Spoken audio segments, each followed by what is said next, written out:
Todos en algún momento hemos llegado a sentir alguna de estas. Muchos saben cómo manejarlas, otros se dejan llevar por estas en su toma de decisiones, y otros simplemente tratan de suprimirlas. En mi caso, ha sido un poco de todo. Mi vida no ha sido muy larga, pero he llegado a experimentar una gran cantidad de cosas, y claro que llegué a mostrar mi reacción a estas. Y quiero tomar de referencia la película que se estrenó hace poco, Intensamente 2, que para contextualizar rápidamente es la secuela de la primera película. Muestra el cambio emocional al que debemos adaptarnos tarde o temprano conforme vamos creciendo. En este caso, viéndolo desde la perspectiva de Riley, la protagonista. Ahora le sería difícil manejar sus nuevas emociones ante el cambio de tener que hacer nuevas amigas.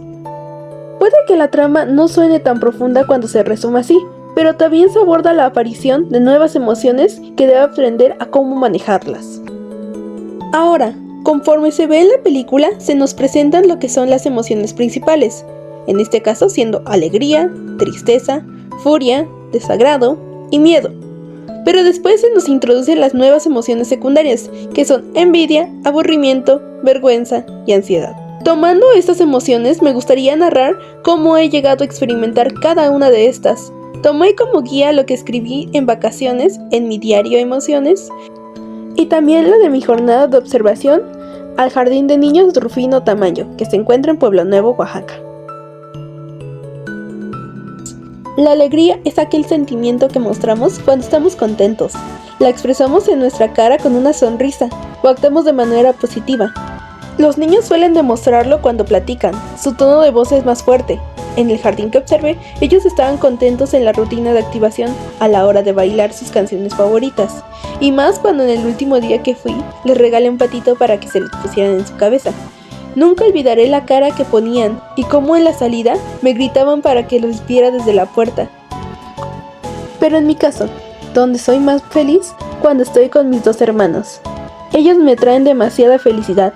Cuando jugamos juntos videojuegos, siempre trabajamos en equipo o a veces tratamos de competir por quién es mejor. Aunque claro que no hay nadie que me gane en una batalla de Smash Bros.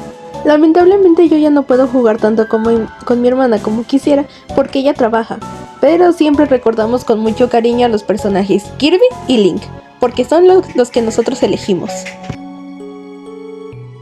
Uno de los más difíciles de sentir, y creo que el que más llega a doler, es la tristeza.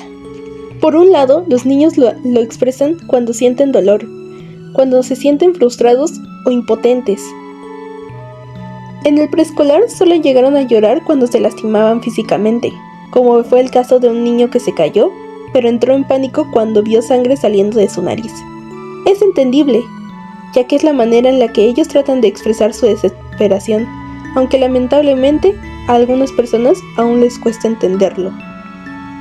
Yo personalmente la experimenté por un tiempo cuando noté cómo mis amigos comenzaron a excluirme poco a poco, cuando mi propia familia comenzó a considerarme como una decepción para ellos, pero trataba de no exteriorizarlo. No quería realmente llamar la atención, pero claro que cualquier persona tiene ese punto de quiebre, y el mío fue saber que ya no me gustaba lo que tanto amaba hacer. El miedo es nuestro mecanismo de defensa que tenemos para protegernos. Para los pequeños puede ser cosas simples como el miedo a la oscuridad, los insectos, tormentas, miedo al mismo dolor o cosas imaginarias como los monstruos o animales peligrosos que no podrán ver en un futuro. Pero esos miedos pueden llegar a ser más complejos y llegar a despertar alguna clase de trauma. Y lo recuerdo muy bien, yo cuando era pequeña recuerdo que le tenía mucho miedo a la oscuridad porque en el pasillo para ir al baño no sabía que me podía salir. Mi mayor miedo es quedarme completamente sola o ser reemplazada por alguien que yo amé. O bueno, al menos son esos los miedos que tengo a través de los traumas, porque también me dan miedo las ratas. La ira es el sentimiento que exteriorizamos cuando algo nos inconforma, nos es desagradable o nos llena de impotencia. No creo que sea algo realmente malo, siempre y cuando esto no perjudique a los que nos rodean. Yo por un lado siempre la siento cuando no me respetan o tratan de humillarme frente a un grupo de personas que admiro. Creo que igual lo sentí en el momento en el que la maestra del salón que observé en el jardín de niños le gritó a un pequeño porque comenzó a llorar. Y después cuando un día llegó el pequeño emocionado contándonos de que recibió una bicicleta de regalo, ella le empezó a gritar que no se la merecía. Fue un sentimiento de impotencia lo que sentí, combinado con el enojo de cómo es posible que le podía hablar así a un pequeño.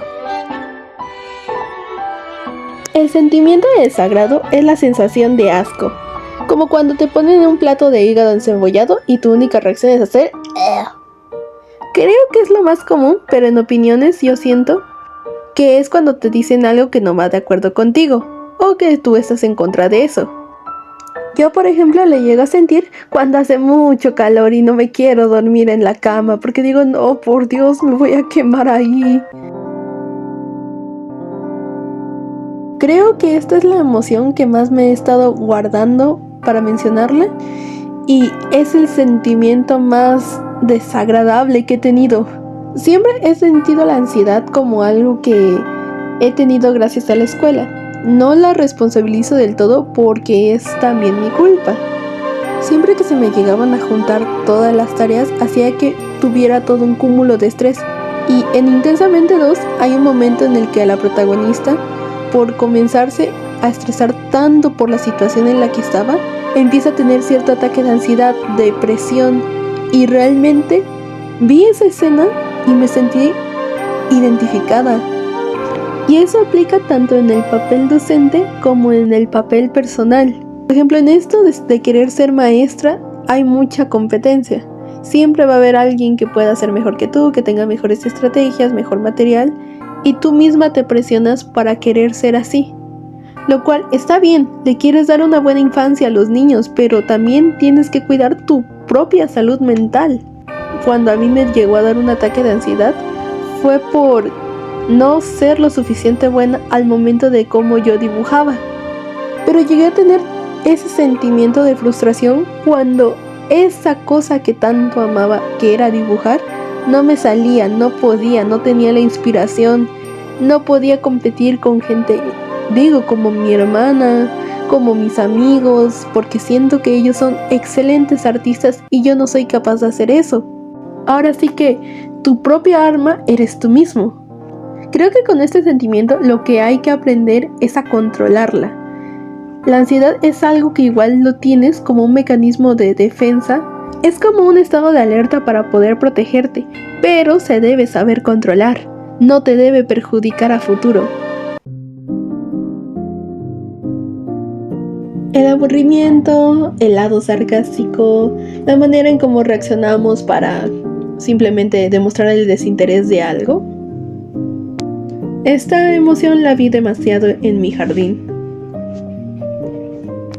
Durante toda la semana los pequeños siempre demostraban desinterés con las actividades de la maestra porque todos los días se trataba de colorear. Colorear una hoja, colorear esto y realmente ya les aburría. Hasta el punto en el que simplemente por su cuenta propia ellos tomaban los juguetes porque se desesperaban. Y en mi caso también me aburrió un poco, pero trataba de animar las cosas, tratando de hacerles conversaciones a los niños. La envidia. Este sentimiento es terrible, pero creo que va, en mi caso, de la mano un poco con la ira. Creo que los pequeños lo llegué a ver cuando alguien tomaba un juguete que, según él, le correspondía, ya que ellos creían que era un sentimiento de injusticia, que no pudieran compartirlo. Muchas veces sí se trataba de resolver, pero en una ocasión sí llegaron a tirar a un niño por tomar un juguete. Al menos en mi caso lo llegué a sentir cuando siento quizás que alguien es mejor que yo. O sea, también lo sé reconocer y no trato de actuar de una manera agresiva con la otra persona, pero al final de cuentas es sentimiento de la envidia. Con todo esto, a la conclusión a la que me gustaría llegar es que la película de Intensamente es simplemente buena. Es una representación real de cómo son las emociones, de cómo muchas veces tratamos de suprimir nuestra verdadera forma de ser para poder encajar. Me encantó simplemente. Y bueno, con esto quisiera concluir la narrativa. Bueno, eso es todo. Soy Fanny Adriana del grupo 101 de la Escuela Normal de Educación Preescolar, que estudia la licenciatura en preescolar. Y bueno, eso es todo. ¡Hasta la próxima!